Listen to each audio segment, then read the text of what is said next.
أضفيت على الحسن العبقى، فالورد تضوع واعتنقا. حسن يا رب لنا الخلقا، طهره فلا يحوي نزقا.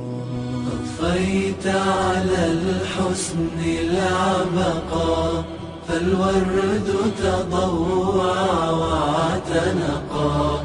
حسن يا رب لنا الخلقا، طهره فلا يحوي نزقا. واجعله يقلد في صبر للهادي في حسن خلقا.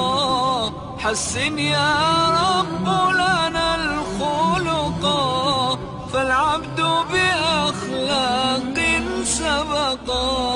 أضفيت على الحسن العبقا، فالورد تضوع واعتنقا. حسن يا رب لنا الخلقا، طهره فلا يحوي نزقا.